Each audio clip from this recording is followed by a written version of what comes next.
Welcome to Sugar Pills, a practical guide to self-care, where your host, writer, actor, and producer Candy Washington helps you live a more joyful life with a cheeky dash of pop culture news. Be sure to subscribe, leave a 5-star review, and join the conversation on Instagram at Candy Washington. Let's go! Hello, everyone, and welcome back to Sugar Pills, a practical guide to self-care. As always, I am your host, Candy Washington, and I am honored to help you live a more joyful life. So today's episode is Adult Bullies Do Exist. Here's how not to be one, and maybe also some insights on how to deal with bullies if you have them in your current life. But before we dive into today's episode, be sure to subscribe to my channel, follow the podcast, like, rate, review, subscribe, and share, because your journey to self-love and self-worth is always better with a little bit of community and support. Speaking of support, if you need additional support, you can definitely click the link in the description box or in the podcast show notes where you can grab some one-on-one coaching. You can grab the Journey to Self-Love Journal, join our free Facebook VIP group, and also get the Art of Self-Love Masterclass. That is 100% free. Hello, everyone. Yay. That's right, you guys. As you come in, be sure to say hi and also be sure to write down any questions you have or just any thoughts you have, because I really want this to be an interactive Q&A. I will go over my insights, but feel free to ask questions and join the conversation. If you're listening on the podcast, don't forget to join us over on the YouTube channel as well, so you can get that in real-time interactivity. So with that, let's dive in. So what inspired this episode of Adult Bully Do Exist is something that happened to me a couple years ago. I was at a influencer event. It was like a really fun brunch, and there was a bunch of us together. And unfortunately, I mean, less now, but back then, sometimes I would be the only brown or black person at the event. And it would be a lot of, other races, but usually sometimes I'd be the only brown or black face. But there was another girl there. I'll call her Nora. I don't want to say anybody's names. Hey, Carla. Hey, Vodka. How are you? I don't want to say anybody's names, but she and I was kind of like befriended each other. We're one of the only two brown people at the event, right? And so we were having the brunch, and she had made some comment about, uh, Kardashians made curvy bodies, cool and trendy, but that trend is over. And then she kind of looked at me and laughed and was like, like Candy has like the biggest butt in here. And the way she said it was just very derogatory and rude. And to make the comment, the Kardashians made everybody's like curves cool, but it's not cool anymore. That trend is over. And then to single me out, saying I had the biggest butt of everybody there, when all the other girls are, they're not brown girls. They're very, very thin. And I'm personally by no means overweight. And even if I were, that wouldn't matter. And it just really hurt that she would do that she would single me out and she would say something about my body. And I kind of felt bullied. She did it to get a laugh. She did it to see if she could, single me out and be like the cool person at the table making fun of somebody else. But it totally backfired, because a little beknownst to her, those girls were also my friends too, and they had my back. And they're like, that's not funny. That's not cool. You're always making these type of comments or whatever. So it made me realize, like, just because we're not in high school anymore doesn't mean that they're still not bullying. And that's just one story, but think about social media, think about at work, think about at school, think about just in life, think about in our friendship groups, adult bullies still exist. People are still bullying each other. So I want to talk a little bit about how not to become a bully. Like, I had to make sure that I didn't, clap back at her.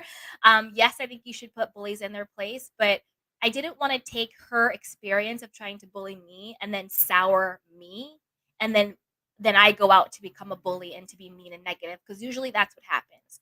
Usually people who are bullies are people who have been bullied themselves. They don't love who they are. They're insecure in who they are and all of that stuff. Hey, everybody. Carla, yes, Pastor Joan Jones, who's messing with my princess, right? Yes, exactly. So let's talk about it. How do we not become those bullies?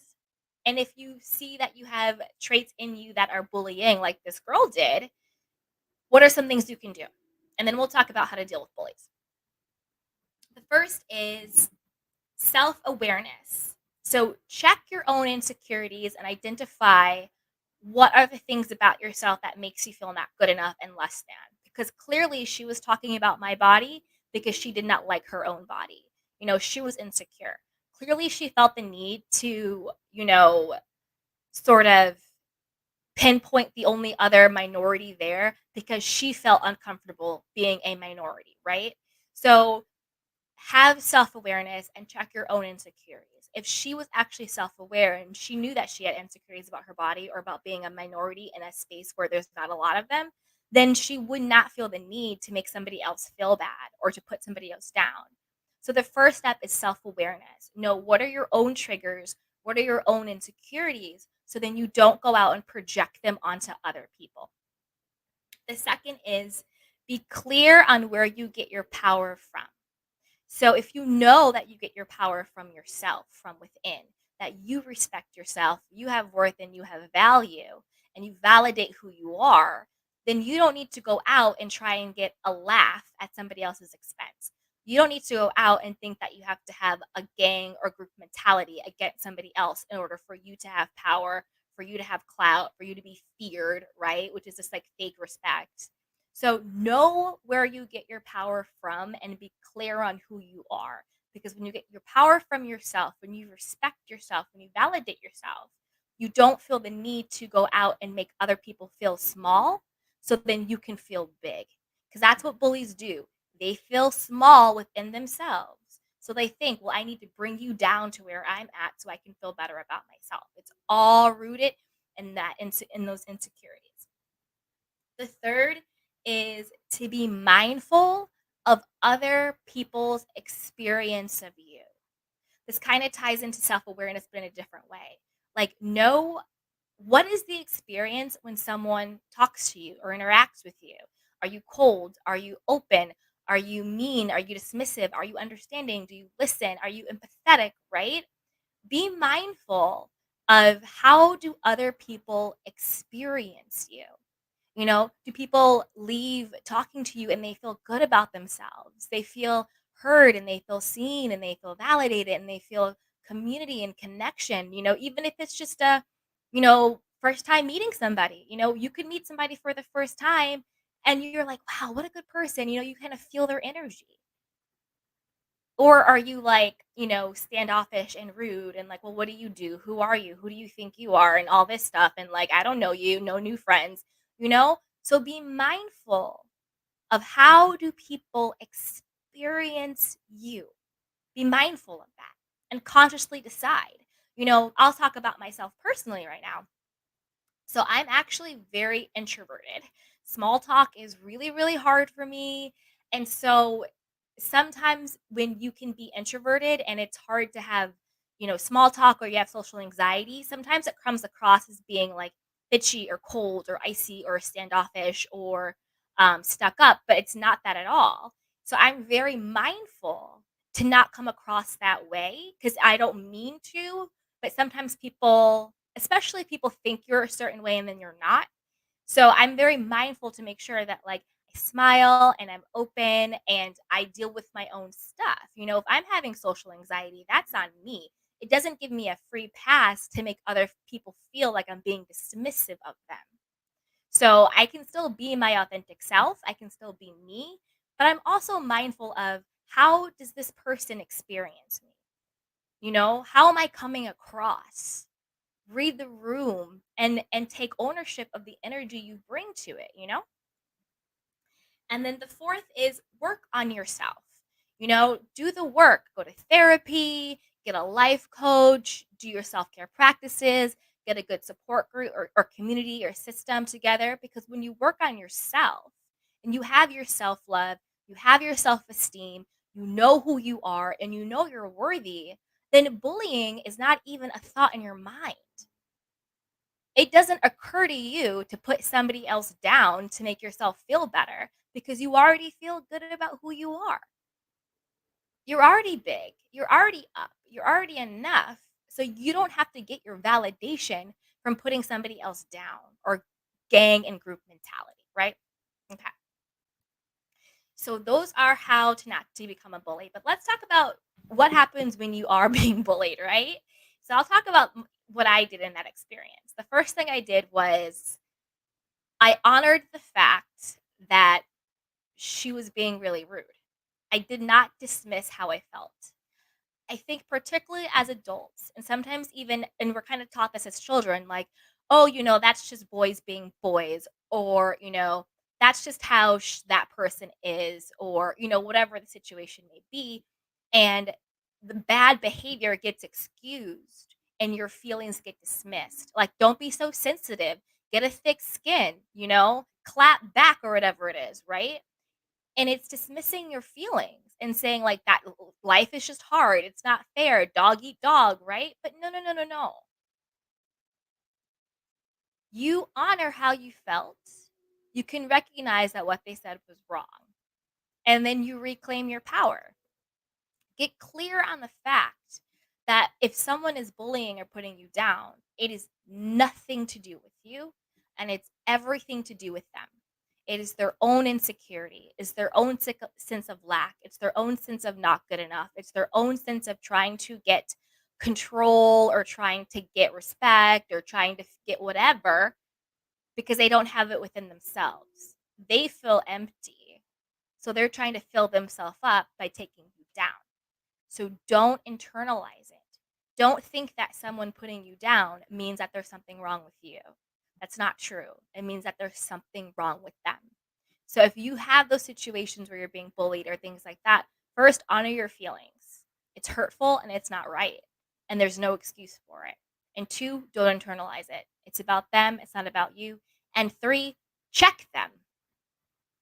You have to check them. Because a bully will continue to bully until they get checked. And when I say check them, I don't mean physical. I don't mean violence. That's not what I'm saying. I'm just saying, like, what I did in that moment, I did all of that. I was like, wow. In my mind, I was like, what she said was really rude. That's really about her. And I forgot what I said, but whatever I said, I definitely clearly put her in her place. And I was just like, no, like, that's not funny. That's not cool. Like, like, I don't know what you're trying to do here, but like, it's not going to fly. You have to check a bully, put them in their place, be a mirror to them, show them what they're doing. I don't mean bully back, but I mean stand up for yourself. You don't speak to me that way. You just tell people, you don't speak to me that way. That is not my name. That's not who I am. You don't talk to me like that. Are you having a good day? Are you okay? Maybe you need to go, talk to someone. Check them. Because people will continue to walk over you. People will continue to bully you if you allow them to. And this is not it's not your fault. It's not blaming you, it's not criticizing you, but it's saying you are in the position of power to show someone you are not allowed to disrespect me. And if you disrespect me again, then you don't no longer have the privilege to be in my presence. And if you have to be around people, maybe if it's work or school or a social group, you don't have to really engage with them. You can be in someone's presence without engaging with them. Pay them dust. Pay them dust. Because remember, you are powerful. And you get to decide who has access to your space and your energy and your presence. And if someone isn't respecting you, then they don't have that privilege. And if it gets really bad, pull a Karen and tell on them. May I speak to the manager? You know what I mean? May I speak to the manager?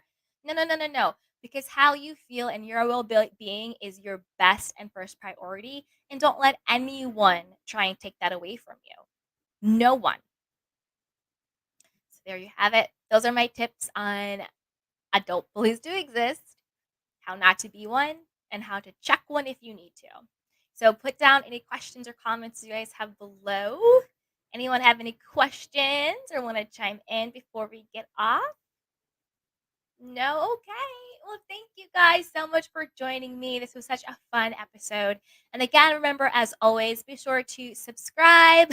Joan says, I love that. Pay them dust. Yes, pay them dust.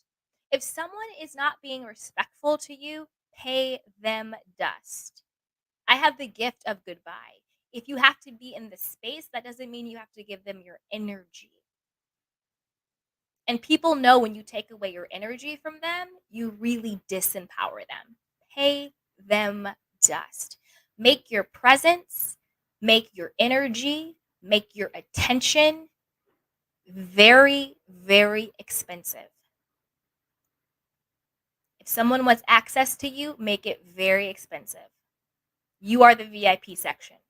Make it very expensive. So yes. Oh, okay, Vaka. She's like completely dropped one friend because of that. Good. Good. You know what? This is your one life. Be mindful and decisive about who you allow to have access to you because it matters. The energy you consume and the energy you give really, really matters. Vaka says she couldn't even find me online if she wanted to. Oh, you paid her all the dust. You paid her all the dust. Yes. Yay. Okay, so you guys, thank you so much. Again, if you're listening on the podcast, be sure to subscribe and share, but also join us over on YouTube. That's when you can join the conversation in real time, ask questions, and get some one-on-one feedback. And speaking of one-on-one feedback, if you need some coaching and extra support, go ahead and book some coaching with me below. You can grab this Journey to Self-Love journal, and there's also other tons of free support and great things. So be sure to check out the description box and the show notes. Subscribe to my channel and like this video and share with a friend. I love you guys so much. And as always, until next time, take care of yourself and each other. Bye. Welcome to Sugar Pills, a practical guide to self-care, where your host, writer, actor, and producer Candy Washington helps you live a more joyful life with a cheeky dash of pop culture news. Be sure to subscribe, leave a 5-star review, and join the conversation on Instagram @Candy Washington. Let's go!